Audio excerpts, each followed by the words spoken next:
Welcome to Policy and Profit, the podcast for ambitious insurance agents and agency owners who want to build predictable, profitable businesses without chasing bad leads or begging for referrals. And let me just be brutally honest for a second with all you agents out there. Most of you agency owners aren't building a team, you're babysitting one. You spend your days chasing flaky prospects, repeating the same recruiting pitch 5 times a week like a parrot, only to have no shows, time vampires, and broke dreamers drain your time and energy. And worst of all, the personal production suffers and you start resenting the team you took so long and you tried so hard to build. And if that's you, you're not lazy, you're just trying to scale using effort instead of systems.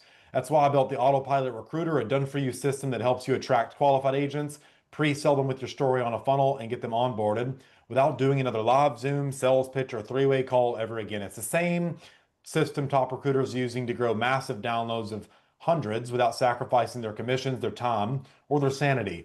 If you're ready to build a team that actually grows itself, go to writemorepolicies.com/playbook and download the free playbook today. If you hear huskies in the background, just ignore that because they like singing songs. Today's guest is Alex Branning. He is the owner of Agent CRM. He lives, he eats, and he even breathes insurance marketing. So Alex, welcome to the show. Tell me something you believe is the key to succeeding in insurance sales that most agents completely overlook. Yeah, great start to the podcast. The most important thing right now is establishing a strong personal brand and leading with service rather than going straight for a pitch. One of the biggest things that I'm seeing right now in the insurance space, I work with literally thousands of agents that use Agent CRM. So we have a lot of data that we have access to. And our Facebook group is like a 6,000 person mastermind of insurance marketing. So I get a unique perspective on what's happening and what's working.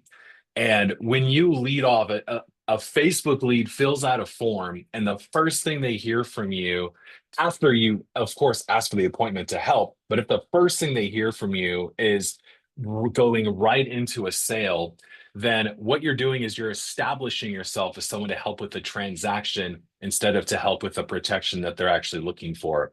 And so that's one of the biggest mistakes I see agents make. Unfortunately, a lot of these people are getting into the world of funnels and stuff. And let me give you guys some insights on how funnels work. They work through exclusion. So you filter people out at each Mhm. step, and it's largely exclusionary. And that's the problem with a lot of I know this has nothing to do with insurance, but that's the problem with a lot of direct response marketing offers is you eventually run out of people to tell you no. And unfortunately, in the insurance industry, it's all buy on the first date, do this right now, do Mhm. it, do it, do it, just pitch, shove it down their throat as hard as you can. And no one's really leading with value on the front. And uh, you have to be inclusive for a lot of you because you're going to run out of people to say no. Traffic, the cost of traffic, all this stuff is going up through the roof because you have Yep. the agents all running the exact same ad of the exact same picture of the exact same funeral casket and girl crying. Alex, I'm sure you see the same ads, but it's funny. Just go to the Facebook Yeah. ad library and search them. You'll see them, guys. You'll see them. They suck. Uh, so talk to us more about this. How can they kind of get in the upper hand? Because us as marketers, Mhm. we get paid a lot of money to essentially anticipate what's coming and then sell a system for the agent. Yeah. One of the ways that I'm seeing AI really help out and make an agent stand apart is training your AI bot to respond via text and email almost instantly, but with an empathetic tone. And so when AI first came out, I, like many others, I made the mistake of just assuming this is going to be great to help get more leads on the phone. I thought, I mean, instant follow-up, instant follow-up, instant follow-up. But then I started to kind of experiment a little bit with some of the agents that allowed me into their accounts. And I started to create some personas that were much more heavily empathetic. I think of them as like the grandmas, right? That's the tone that they have is like I am the grandma sitting behind the phone answering the text messages that you're sending to Agent Mason, right? That is the way that they're responding. And we found a pretty dramatic increase in the number of people that would continue to text the agent questions and things like that, almost convincing themselves of the need for their insurance product before they ever spoke to the agent on the phone. And so I'm seeing AI as a great way to establish a connection with the prospect by almost instant responses, making sure that the tone is in a friendly way, um, and making sure that the conversation keeps flowing. The more that you have them texting you back and forth, the deeper they're getting in their relationship with you. I also recommend, when you're using AI, to include some like silly jokes and things like that. Because if you can get them to laugh, you can get them to listen, right? And if you even a silly dad joke or something like that that makes them go, that was stupid, right? Even something like that, Yeah. Mason, breaks the ice. And now they're like, okay, like this person is not just here to sell me right away. Like we're having an engaging conversation over AI, which they don't know. It doesn't feel like AI. But they're going back and forth. They're connecting with the agent. Yeah, a great book for you guys listening to this is Make Them Laugh and Take Their Money by Dan Kennedy. Very funny. Because I'll tell the same joke at the same point in every single Mhm. sales pitch, and it works every single time to produce a laugh. And then you're one step closer to taking their money, as Dan Yep. Kennedy says.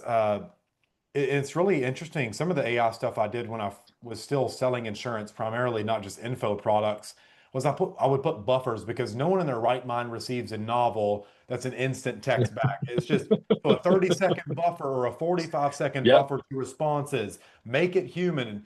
A lot of you are just going to try to shortcut shit and say, "Oh, AI will take the follow up." It's just Alex said something that's very crucial.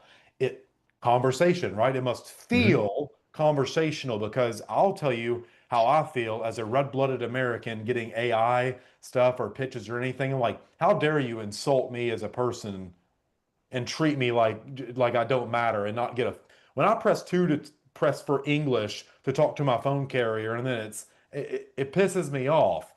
And so we're seeing a huge difference with customers asking, how do I know if this is real out in the real world? How do Yep. I know if this video is real, this person is real? So listen to Al, what else can they do to kind of use AI to make it more conversational and view them in Mm. an exceptional environment where decisions to purchase insurance almost just occur naturally? Yeah. One of the things that we do with our AI to help is we actually encourage AI to make mistakes, because you do not anticipate an AI robot making a mistake when you're Correct. talking to them, right? So like I think of AI as a great way to enhance what my Yep. human team is doing. I do not think of it as a way to replace what my human team is doing. Having said that, we're looking at ways for AI to enhance every single aspect of our business. It started with the texting. Now we're putting it into our phone system. We're putting it into our email support. Like we're looking at where can AI fit? There's not a lot of places where it doesn't fit, Mason. But when it comes to the insurance agent, I think the one of the biggest ways that they can use AI to save time while not making their customers feel like they're a number is plugging AI into the inbound calls. And again, using this like I want a grandma to answer the phone for me. When the conversation feels empathetic, even when she says things like one of the biggest things in AI is the guidelines around compliance and all that. You got to make sure that this AI bot has very hard concrete walls on what it can and cannot answer.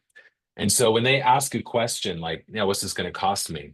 Having the AI bot go, you know what? Like, I don't know. You're going to have to talk to Agent Mason to get that price quote. That does not feel like an AI response when they go, I don't know. Right. And so it's little things like that that make the customer feel like, even if they kind of catch on that it's AI, they don't feel like they're just being discarded off to an AI. They're being encouraged. We hear because we listen to almost every single transcript of our AI system, and they feel seen and heard, while at the same time they understand that there's a limit to what the AI agent can do. I went to a mastermind session the other day, Mason. It was and one of the agents came up to me and we were just chitting and chatting. And he's like, Alex, you know my favorite person on your team? And I said, oh, no, who is it? And he said, Irene. I love Irene. She's always there for me. She makes me feel so seen and heard. And I was like, thank you so much. And I was like, can I tell you something? And he's like, yeah. Like Irene is actually my AI agent. Like, you're speaking to an AI person. He's like, what? Like, he Yeah, had no no, idea. He had no idea. He thought, man, this is the friendliest team member you have on your staff. So, that's a great example of a very important client of ours feeling seen, heard, and valued by an AI. yeah, and how often do humans feel seen, heard, and valued by humans? So Mhm. that's the funny thing is, as marketers, guys, we really just play with emotions and then we justify with logic because that's how every human decision is made. And I want you guys to start really, I encourage you to listen to what Alex and myself are telling you to do on here because we see the agents, we know what you guys are doing behind the scenes. Uh, you're most agents, if we're being real, Alex, just don't follow up with leads. They Mhm. don't make offers, and you can't lose what you don't even have. And so for a lot of you, you use AI to listen to your call transcripts and have the AI Mhm. formulate a follow-up repitch. Say, hey, I Yeah. know we talked and I know something might have happened. You'd be amazed at how many second offers get taken, third offers get taken. It's so weird, Alex, when you just follow up with leads. Some of them actually give you money. I Yeah. don't know if you've noticed that, but I have. It's Yeah. We just finished a workshop last week called Revive Dead Leads, and we talk all about that. And one of the people that joined, I'm not going to name her, but one of the people that joined was like, you know what, Alex, I got leads on here that came through my funnel, and I never contacted them once. Like, I never even picked up the phone when they first came through as a hot lead. Good news, she was able to get a lot of them on the phone, and I think she's closing some business this week. So it works. Just simple follow-up works. Letting them know, here's how I can help serve you. That goes a long way. A lot of people don't take the action. In the same way that the insurance agent doesn't take the action to follow up, a lot of your prospects are not taking action and picking a policy. So there's still opportunity. There 100% is. I'll never forget. I picked up a girl's Go High Level account. She had like 80,000 leads. She's not doing anything with for her agency.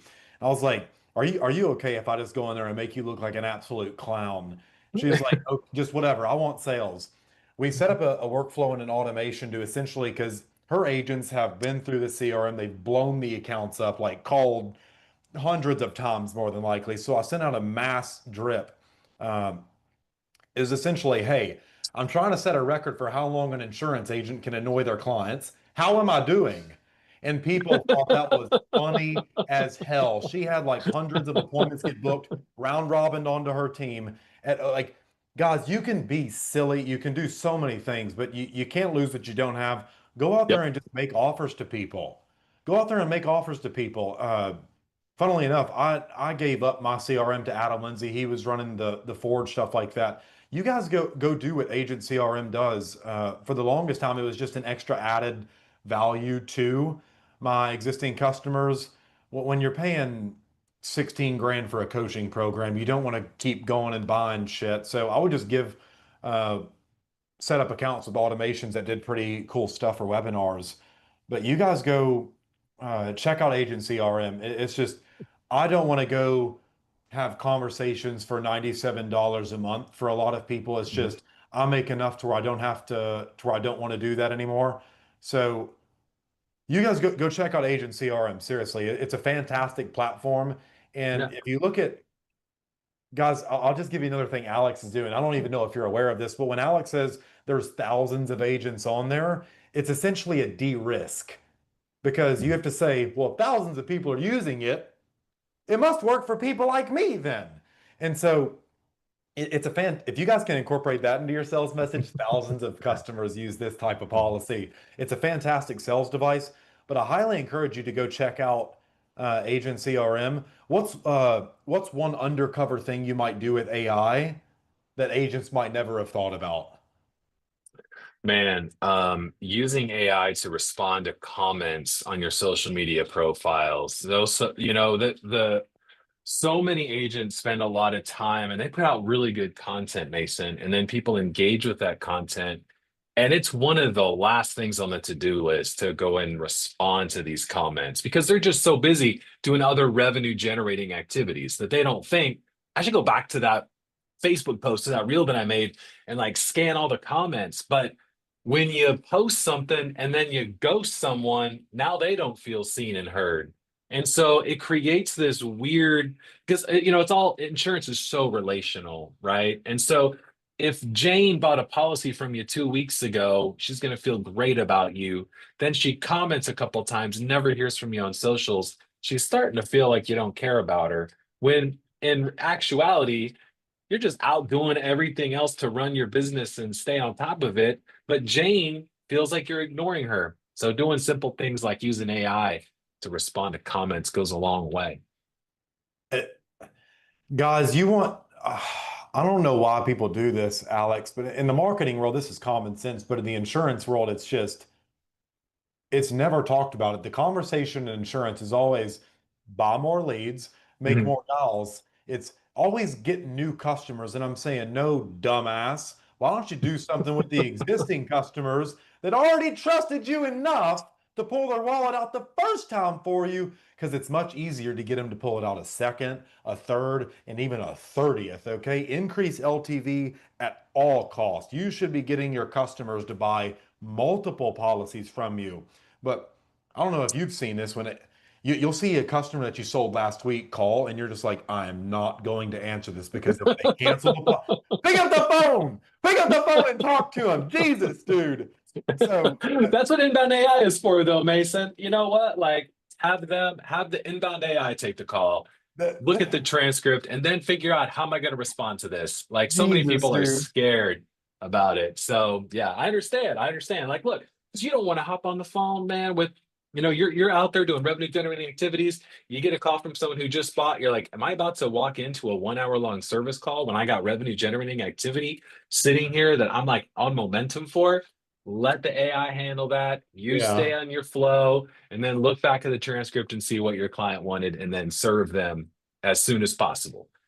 Alex, you're an extremely optimistic person, just like me. So I think you're a little bit more because I know damn good and well these agents are out there on Netflix half the time, and but I'm making calls while I'm watching Bridgerton. Like, you're not doing anything. Yeah. Stop lying. That's funny as hell. You guys go listen to what Alex says. Go get AI involved in your business and let it not replace the human elements, but complement and amplify Mhm. what already exists. It's almost like people think money's going to change you. Money just magnifies who you already are. And if you're Yeah. stingy with 100, you'll be stingy with 1,000,000. So this has been really fantastic for the agents and agency owners listening who want to learn more about what you do, Alex. Tell us who's a good fit for you, Agent CRM, and how they can get in touch with Mhm. you. Yeah, we'll go to agent-crm.com. We were built for independent agents to help you maximize the value of every lead. We also have some great agency plans. So if you're an agency owner and you got a team, reach out to us. We have some really cool offers just for you. We can even brand Agent CRM for your agency. We just started doing that. So agent-crm.com. Love to work with you guys. And thank you, Mason, for having me on. It's an absolute pleasure. So, you guys, I got rid of my CRM a long time ago. Just go join his. From what I've heard, because I do extensive research on everybody in this industry, I have never heard of you logging into somebody's agency account because it's all go high level Mhm. stuff, right? So, Yep. as the agency admin on Go High Level, I don't know if you guys know this out there, but there are people who will buy these white labels and they'll sell a shit ton to their email list, the agencies, and they'll essentially go through other people's sub accounts and download all of their leads, reach out to other people's customer lists, and I can say with 100% certainty that I know Alex Branning has never went into another agent's account, downloaded their leads, or tried siphoning their customers. So you're in a safe place. And for those of you out there doing that, Yeah. I hope you never have kids because you're seriously very terrible people. And that's really all there is to it. So, uh, That's yeah, I can wild get that away with people do saying shit that. like I've that. I've I've heard about that happening. I'm not going to name names, but it still happens out there, unfortunately. And It's stupid. myself and no other person on Agent CRM's team, none of us are insurance agents. So you can trust us with all of your data. Yeah, and that's very important in today's world where I can just turn up rebilling and not tell you how much a text message cost and shit. Like, there's too much price uncertainty and shit went around that. So, I'm glad there's someone out there like you, Alex. Thank you for what you do. So, Yeah, thank you, man. my pleasure. We're going to wrap up here. You guys go say comment thank you to Mr. Alex Branning for sharing his insights on how to get smarter with AI. And there's a quote Alex says on his Facebook. It's, you don't have to, you're not going to be replaced by AI, but you will be replaced by an agent who uses AI. Did I butcher that or did I get it right? No, that's it. That's it. Yep. Okay, perfect. So for those of you interested in learning more about Agent CRM and doing more with leads that you're already not talking to, rather than going out and buying leads and increasing the number of people already not giving you money, do something with your existing leads. Go sign up for Agent CRM today. There's your ad, Alex. Yeah. Thank you, Mason. My pleasure. If you'd like to be a guest on Policy and Profit, we're always looking for successful agents and agency owners doing at least 10K a month in commissions and have unique strategies to share. You can apply at the link down below in the description.